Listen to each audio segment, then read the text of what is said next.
بینەرانی خۆشەویستی تەلەڤیزیۆنی کۆمەڵە سڵاوی گەرمی ئێمەتان پێشکەش بێت. زۆر خۆشحاڵین کە بە بەرنامەیەکی تری دیدار و ڕابەوە ئەبینە میوانی ماڵەکانتان. ئەم بەرنمەیە هەروەک لە ناوەکەشیەوە دیارە لە هەر ئاڵلقەیەک ئاوەڕێک ئەداتەوە لەلایەنە جۆرەجۆرەکانی ژیان و بەرهەمەکانی هونەرمەند، شاعر، نووسەر، ئەدیب و ژانرەکانی بواری و هونەر و ئەدەبیات، جاچی وەک دیوانە لەگەڵ کەسەکان بێت یان وەک نووسین و ئامادەکردن سەبارەت بەو بابەتانە. بەڕێزان، بەرنامەی ئەم جارشمان تەرخان کردووە بە لێکدانەوەی بارودۆخی ئەدەبیات بەگشتی و ژانری شەعر و ژنانی شاعر بە تایبەتی لە کوردستان، کە بۆ ئەمە بەستش هاوڕێهێتا و عەبدوڵایی ئەدیب، نووسەر و هەڵسوڕاوی بوارە جۆراوجۆرەکانی کۆمەلگای مەدەنیمان لە ڕێگای سکایپەوە لەگەڵە بێت. بۆ هیوایە ناوڕۆکی باسەکەمان جێگای سەرنجی ئێوەی خۆشەویست بێت. ناوبڕێکی کورت و دێمەوەلاتان.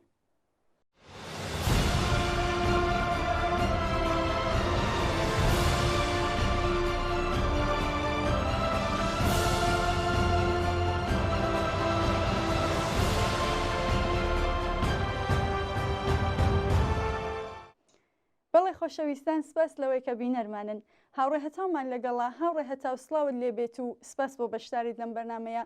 هاوڕێهێتاو با بەم شێوەیە بچینە نێو باسەکەمانەوە. کاریگەری ئەدەبیات بەگشتی و شەعر بە تایبەت لەسەر کای کۆمەڵایەتیەکان چۆن دەبینن؟ سڵاو ڕێزم هەیە بۆ خۆت و بۆ بینەرانی بەرنامەکەت هاوڕێکی من. سەرەتا دەم هەبێت پێشەوەی کە پڕژەمە سەر پرسیارەکەتان پێناسەیەک لە شێعر لە ڕوانگەی خۆمەوە، چونکە بەڕاستی شێعر پێناسەی جۆرا و جۆر هەڵەگرێ و شاعران و نووسەران هەرێکە و بە ڕوانگەی خۆیەوە پێناسەی دەکات، بۆیە پێناسەیەکی تایبەتینێ و منیش بەڕاستی نە شاعرم نە نووسەر،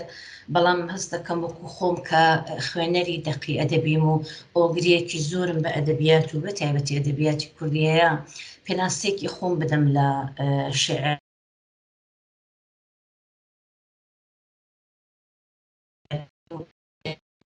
ئەدەبیەکە هەوڵ دەدا هەموو هەوڵەکانی خستۆتە گەڕکە جوانی و سروشتی فرەڕەنگی و فرەلایەنی زمان نیشان بدەوە، هاوکات هەوڵی داوەکە شعر هەمیشە هەوڵەدا کە زمان لە ئەمرازێکی پەیوەندیەوە بگوازێتەوە بۆ هونەر، و ئەمەیە کە پێناسەی شعر وەکو ژانرێکی ئەدەبی نیشانەدا. بەڵام ئەگەر بپڕژێنە سەر پرسیارەکەی بەڕێزت، ئەبێ بڵین کە شعر تەنیا وەسف نییە و ئەدەبیات نییە تەنیا وەسف و پێهەڵکوتن نییە، بەڵکو شعر هەمیشە هەوڵ ئەدا لە ڕێگای دەقەکانەوە بەوشە بخزێتە ناو قوڵایی تاریکایی مرۆڤەکانەوە. ئەو تاریکاییان ئەبینەکە مرۆڤەکانی تر ناتوانن ببینن و هەوڵ ئەدا ئەو تاریکاییانە بخاتەڕەوە. تەنیا ئەدەبیات نییە و شاعرانی کورد لە ڕێگای شعرەوە هەمیشە هەوڵیان داوە بە تایبەتی لەو ناوچە جوغرافیایانەی کە ئێمە تێیدا نیشتەجێین بەهۆی ئەو داگیرکاریەی کە هەیە، بەهۆی ئەو هەموو زوڵم و ستەما. ئەو ستراکتۆرە تاریکانە زۆرن لە کۆمەڵگای ئێمە، لە کۆمەڵگای نیشتەجێبوونمان، و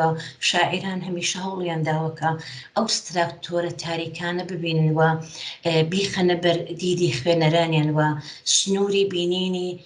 خوێنەر بەرینتر بکەنەوە، کۆمەڵگەی مرۆڤایەتی نیشان بدەن و دنیایەکی جوانتر لەسەر ئەو دنیا تاریکە ڕۆبنیان. پس دەبینین لێرە شعر تەنها ئەدەبیات نییە، بەڵکو شعر سیاسیە، زمانێکی سیاسیەوە. زۆر جار ئێمە توانیمانە لە ڕێگەی شاعرانی سەرکەش، شاعرانی بوێر لە ناوچە جوغرافیایەکانی خۆمان ئەو لایەنە زۆم و زۆر و سەرکوتە ببینین و ئاسوویەکی ڕۆنیان نیشانداوین لە ڕێگای دەقی ئەدەبیەوە، لە ڕێگای شعرەوە، لە ڕێگای پەخشانەوە، لە ڕێگای نووسینەوە، و دەبینین لێرە شعر خەریکە ڕەهەندێکی سیاسی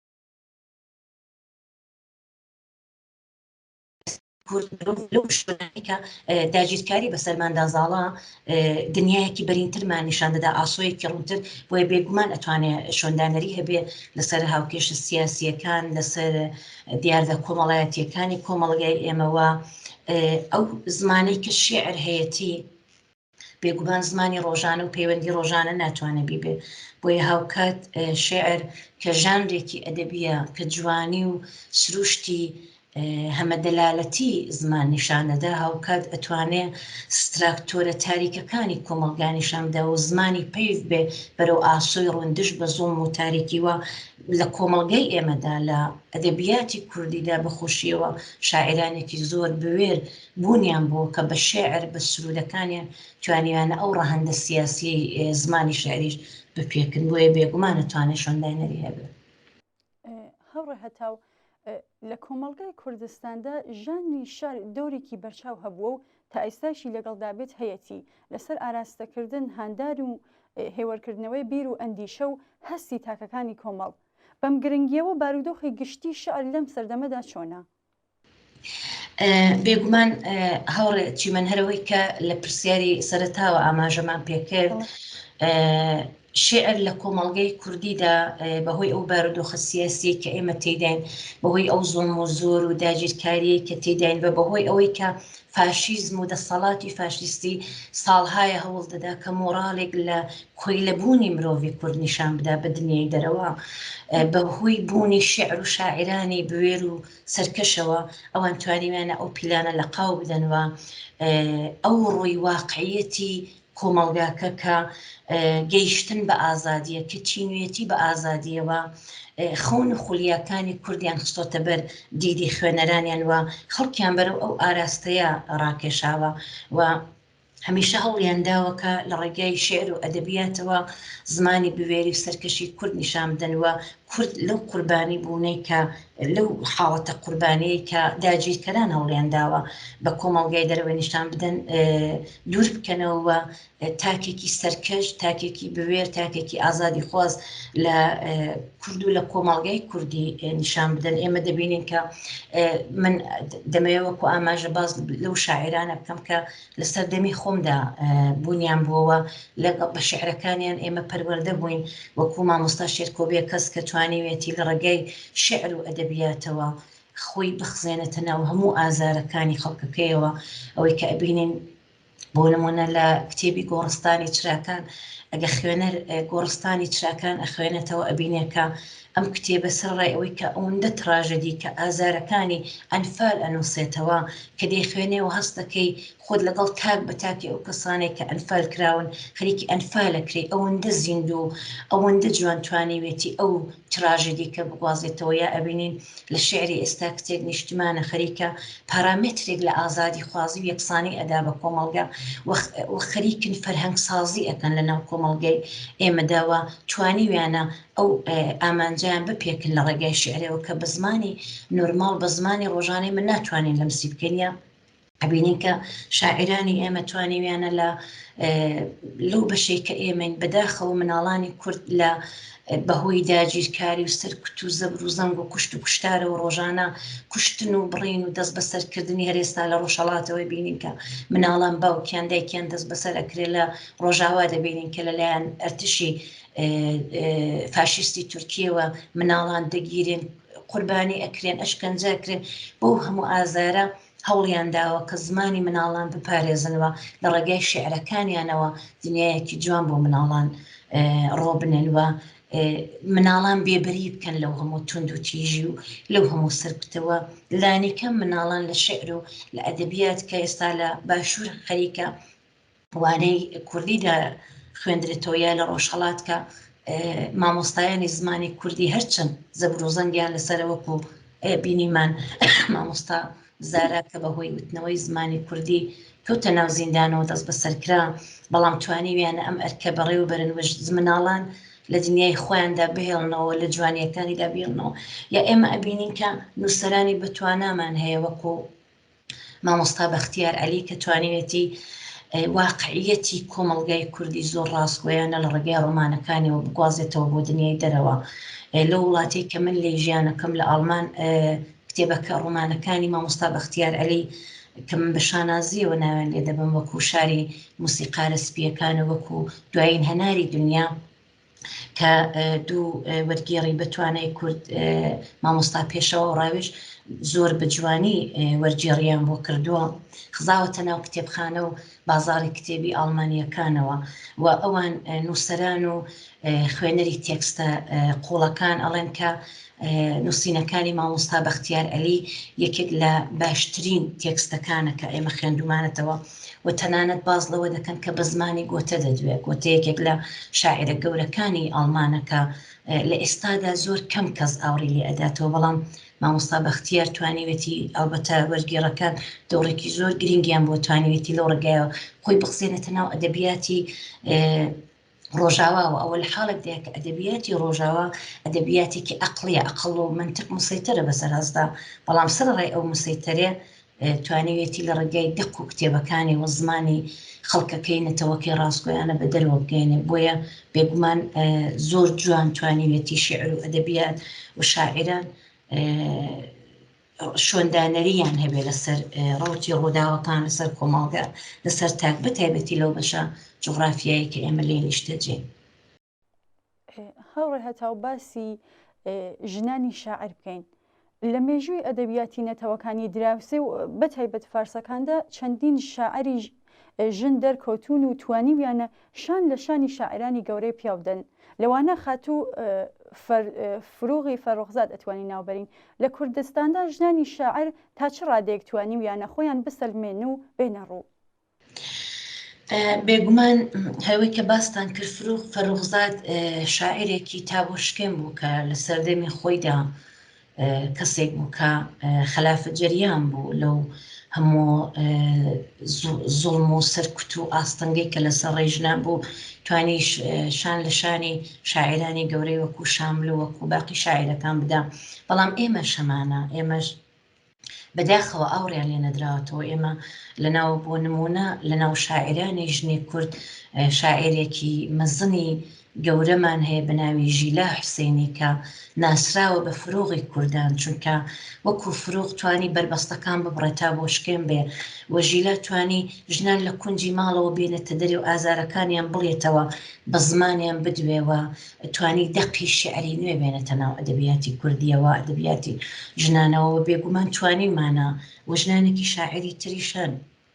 بەڵام ئەمە گەر تۆ بنمونە باز لە فروغەکەی، منیش ئەتوانم وەکو نمونە باز لە ژیلا حوسێنی بکەم کە بەداخەوە ئێستا لە ژیاندا نەماوە، یادی بەرز و بەڕێز بێ کە بەڵێ توانیوێتی تەنانەت لەناو شاعرانی فارس زمانی ژیلا بە فروغی کوردان ناسراوە. ئێستا کەش کچەکەی بەناو بەهار حوسێنی خەریکە ڕێگاکەی درێژە ئەداوە، خۆی لە دەقە شعرەکانی دایکیدا ئەبینێتەوە، بەو شێوازە پەروەردە بوو و خەریکە دەنگی دایکی بەگوێنەوەی نوێ ئەگەیەنێ. لەوانەیە جیاواز بێ لە نووسین لەگەڵ دایکی، بەڵام ئەگەر سیرێکی ئەەکەی دەبینێ کە پارامتری زۆری لە ژیلا وەرگرتووە، وەکو شاعرێکی نوێ، وەکو نەسڵێکی نوێوە دەتوانێت بێگومان هەنگاوی گەورەتر لەو ڕێگایە ببڕێ. بەڵێ ئەمانە کەسی وەکو ژیلا حوسێنیمان هەیەوە بەدەیان شاعریتر، بەڵام وەکو ناسرا و کەسێک کە خۆ لە قەرەی فروغ بدا کەسێکمان هەیە بناو ژیلا حوسێنی کە یادی بەرز و بەڕێز بێ کە بێگومان توانیوێتی وەکو فروغ تا بۆ شکێن بێ بەرامبەر بۆ هەموو سەرکوتێک کە بە ژنان ڕەوا کراوە. هەڵڕێ هەتاو باسی ژیلا حوسێنیتان کرد، پێم خۆش بوو شارێکی ژیلا حوسێنیمان بۆ دیکلەمە بکەن. دیارە خاتو ژیلا حوسێنی شعریش زۆرە، هەم بە زمانی فارسی هەم بە کوردی، کە لە ناو شاکارەکانی زمانی کوردیدا توانین ئاماژە بە قەڵای ڕاست بکەین کە تەژیە لە شعری جوانی ئەو شاعرە، هەمزەمان کە شعری دڵداری ئەڵێتەوە، دەردی ژانی ژنبوون و ئەو هەموو ئاستەنگانش باز دەکا کە بۆ ژن هاتوتە پێشە. من لێرە حەزەکەم شعرێکی خاتو ژیلا بخوێنمەوەکە باز لە هەڵاواردن لە بینی ژن و پیا و لە کۆمەڵگاکە کە بەسەریدا سەپاوە. لە شعرەکەیدا دەڵێ: تۆ عاشقی بێداری تو، سواری ئەسپی خۆرە تاوی، تۆ چریکەی، تۆ هاواری، من زریکەم، ژان جینگڵی شەوانم، تۆ گۆرانی و هەڵفڕینی و سەرچڵی گوڵ ژوانگەتە، من بێدەنگی و ناڵە و قەفەس باشە ناسم، لە ماڵێکا گەورە بووین و لە باوەشی ئازارێکا باڵامان کرد، من کۆتر و بەرزە حەوایلە و هەڵفڕینم خۆشەویست و بوو کە شوشەیان بەدامێ، حەزم لە سەربان و نێوکۆڵانە کردو نێو مەتبەخ و پشت پەنجەرە بوو بە جێگام ئەو کاتێوە تۆ سواری خۆرە تاو ئەبوویت من بێزۆم بەڕۆناکێ کرد لەو ڕۆژەوە چرێکەی تۆ بەرز و بەرزتر ئەبێتەوە خەونەکانم باڵا ئەکەن چ گەردەلوولێکی سەیرە ئەم خەوانەی ئەیان بینم چ سەرمایەکی ناخۆش پەنجەی خستۆتە سەرشانم چەند سەرمامە و ئەم شەوانی چاوەڕوانی و چرکەی سەعات ژماردنە بێکۆتایین بچریکێنە خەو لە پێڵۆی چاوەکانم بتارێنە منیش حەز لە بەیانەکەم گراوی ئەشک و ڕووناکیم هەڵفڕێنم بە خەو دیوە و داچڵەکیوم سەیرم کە چۆن شەو نەخۆنی بووە بە هاوڕێی شەوانم ئەم شەوانم قەت بە ژیانم نەدیوە شەوانی بێبڕانەوە خەوبینی و شەو نەخۆنی هەڵفڕێنی نێو تاریکی و بەرزبوونەوەی بەرەو ئاسمان کەچی لە میچ گرسانەوە و برین برین زۆر سپاس بە شعری ژیلا بوو زۆر سپاس بۆ ئێوە هاوڕێ هەتاو بڕوینەوە سەر پرسیارەکانمان لاینە بەهێز و لاوازەکانی ئەو بەرهەمە شەعرانەی لەلایەن ژنانەوە چاپ و بڵاوکراونەتەوە ئێوە بۆ خۆتان لەم چەندەی ڕابردوودا چۆنیان پۆلین بەندی دەکەن ئەگەر بمان هەیە باز لە ژنانی شاعری کورد و شێعری ژنان بکەین ئەبینین کە ژنانی شاعری کورد لە وڵاتێک خەریکن شێعر دەڵێنەوە کە پڕە لە کوشتن و کوشتار و تند و تیژی و داگیرکاری و سەرکوت بۆ هەموو بربەستە بە تایبەتی لەو شۆنە جوغرافیایی کە ئێمە تێداین و سیستمە فاشیستەکانی ڕۆژهەڵاتی ناوەڕاست هەمووی ئەبزاری ئاین و پیاوسالارەیان پێ بۆ ئەوەی کە ژنان بخزێنە ناو کونجی ماڵەوە لە زمان و ئەدەب و لە کللتوری ژنانیان دوور بخەنەوە بەڵام ئەگەر بمان هەوێ ڕاستگۆیانە بدوێن لەسەر ژنانی شاعری کورد ئەبینین کە ژنانی کورد وەکو گوڵێکن کە لە کوێستانە سەختەکانی کوردستان ڕواون وەکو ژنە شاعر و توانیویانە تا بۆ شکێن بن توانیویانە لە بەرامبەر ئەو هەموو بربەست و ئەو هەموو سەرکوت و زەبر و زەنگە لە وڵاتێکی وەکو ئێران یاساکەی دەڵێ دەنگی ژن قاچاغە دەنگی ژن حرامەوە ژن ناتوانێت دەقی ئەدەبی بڵێتەوە لەو وڵاتەیەکی وەکو سووریە بۆ هەموو کوشت و کوشتار و بۆ هەموو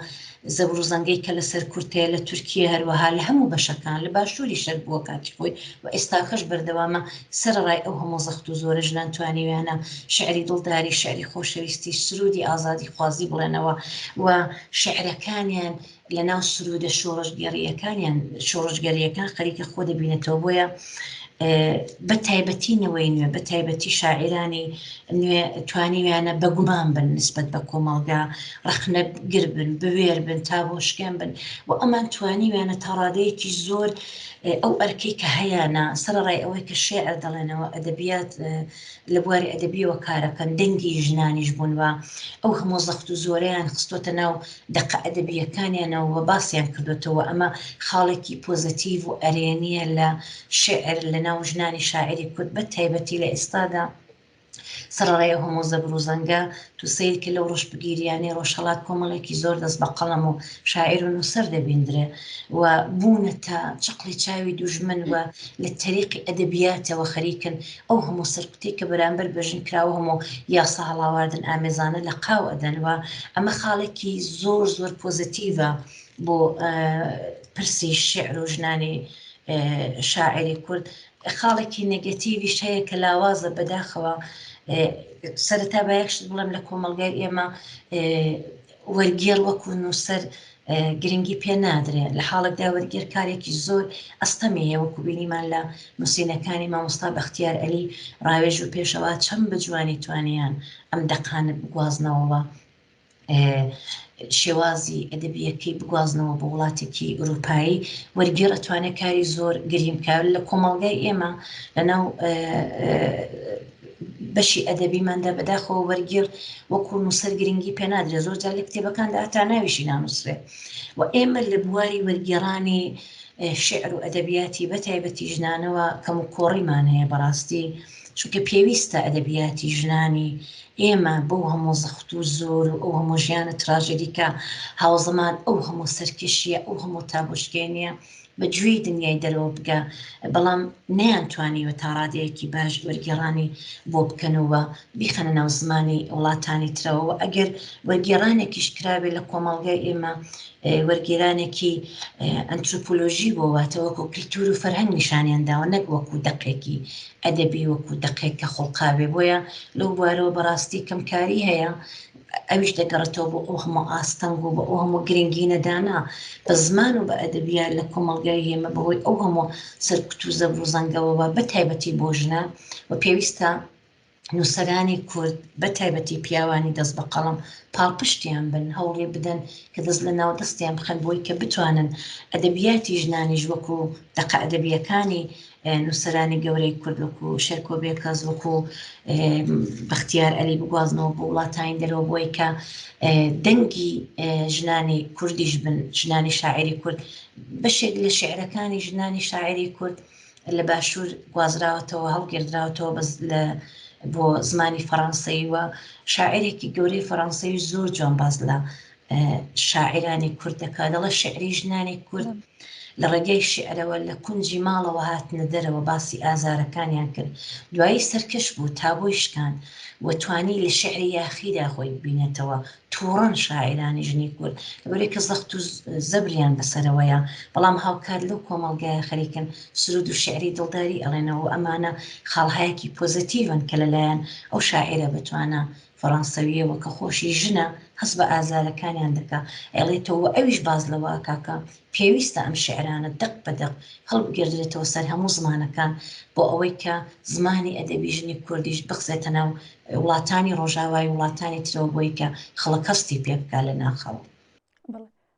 هەوڕ هەتاو دووبارە داخوازیم هەیە لەم بەشە پێم خۆشە شارێکی ترمان بۆ دیکلەمە بکەن، شاری خۆتان بێ یا شاری شاعرانێکی دیکە؟ بەڕاستی من جارجار هەندێک تەقی ئەدەبی ئەنووسم، وتم من نەشاعرم نەنووسەر، بەڵام ئۆگریم هەیە بە دەقی ئەدەبی. دەقەکان باشە ناسم لەبەرەوەی کە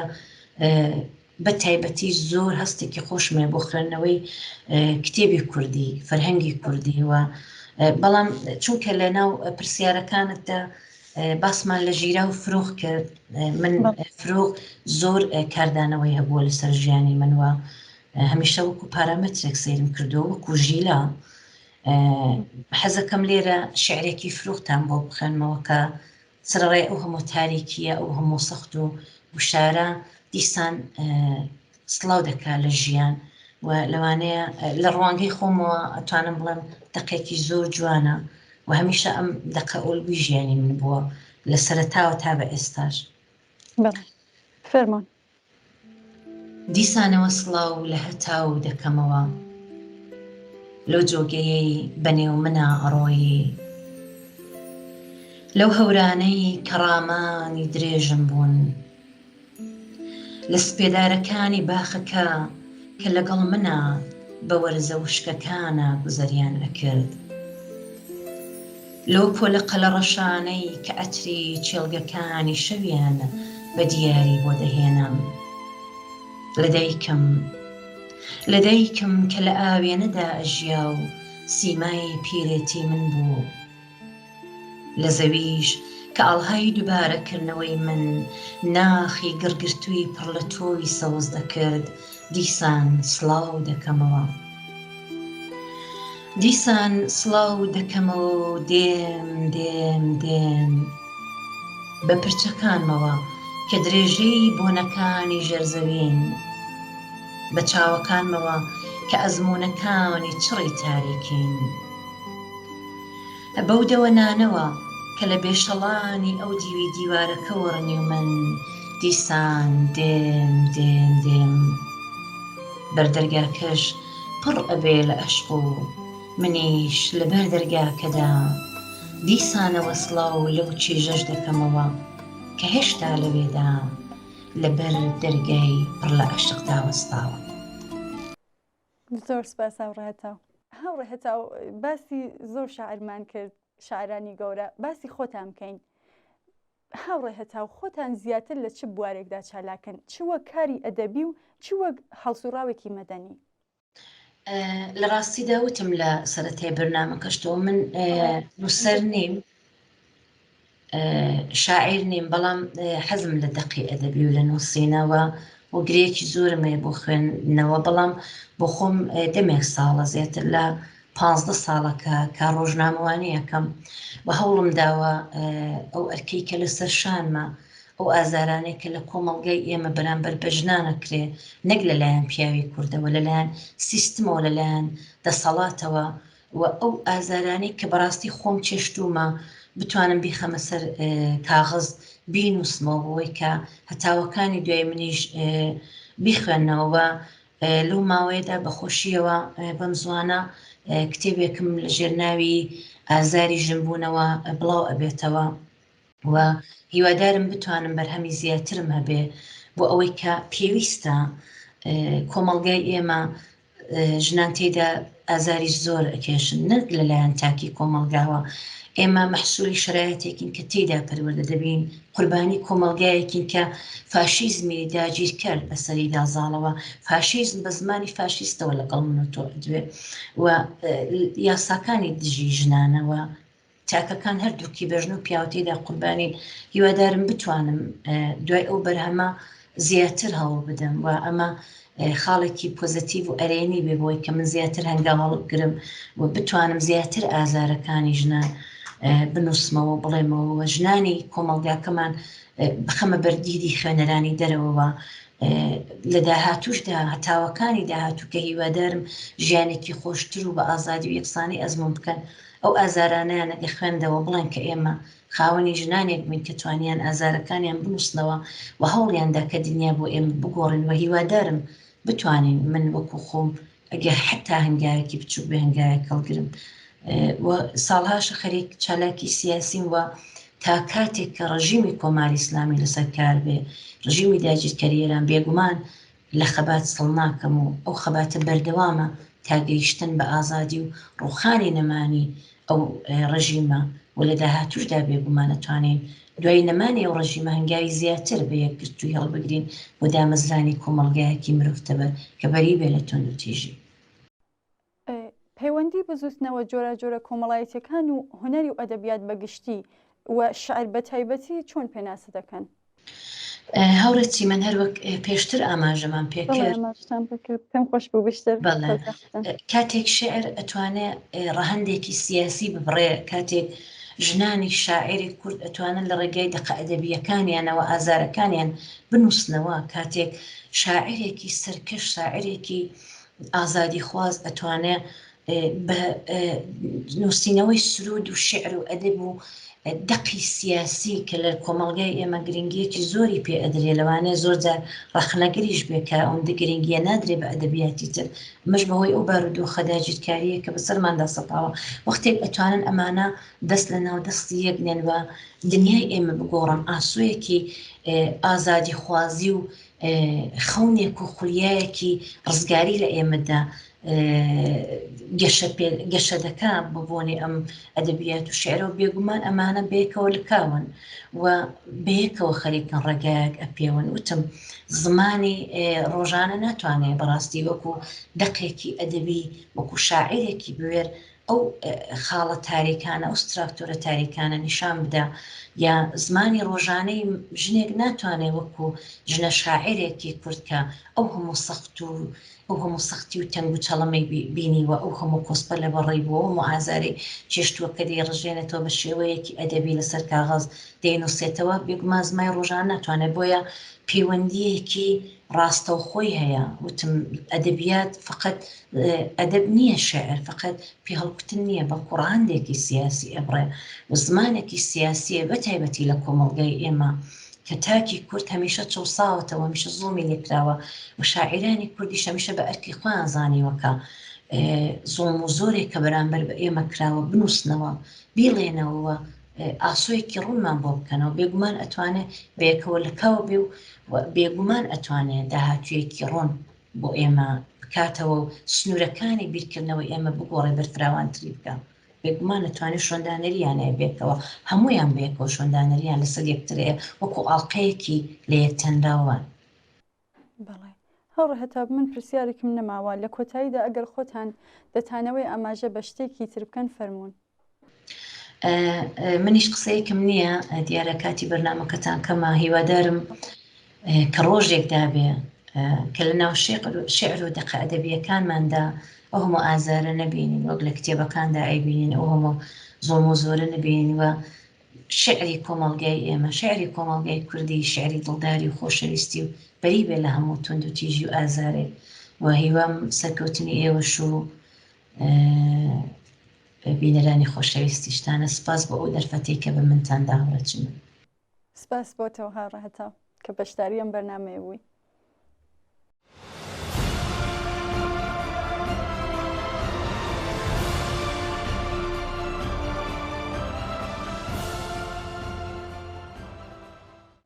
بەڵێ ئازیزانی خۆشەویستان زۆر سپاس بۆ ئێوەش کە تا ئێستا بینەرمان بوون و بۆ هیوایەش ناوڕۆکی باسەکەمان جێگای سەرنجی ئێوەی ئازیز بوو بێت. پێش لە کۆتایی بەرنامەکەشمان دیکلەمەی شعرێکی تری هاوڕێ هەتاوتان پێشکەشەکرێ تا بەرنامەیەکی تری و دیدارێکی تر ماڵەوە.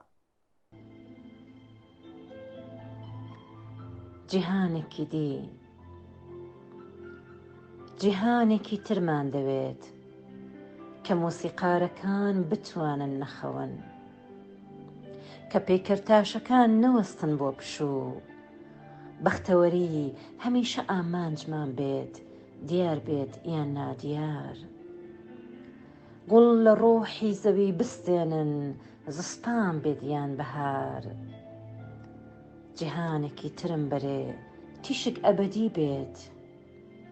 مرۆڤ کە هاواری کرد هەمومان بیبیستین کە بولبول مرد هەموو بتوانین بچین بۆ پرسەکەی ئەمە چۆن سەعاتێکە ناتوانێت پێم بڵێ من سەر بە چ زەمانێکم ئەمە چۆن ئوستادێکە نازانێت پێم بڵێت من سەر بە چ شارێکم جیهانێکم بدەرێ هەول لە پەنجەرەکانەوە بێنە ژوورێ شەونم ئەوەندە گەورە بێت نیوەی ژوورەکەم بگرێت هەموو شتێک لە یەک بچێت بە نرخ بێت گرنگ بێت گرنگە هەموو شتێک وەک یەک بێت تەڵاو زیخ ماسی و کاکتوسەکانی بیابان ئەوەی زیندووە و ئەوەی دەچێت ئەوەی ڕۆیشتووە و ئەوەی دێت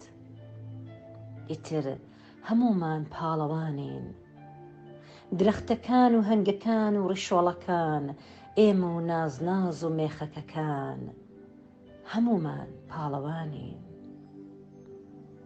مەرگ یان جەنگ یان تۆفان نامان ترسێنێت چونکە هیچ شتێک دوژمنی ئێمە نییە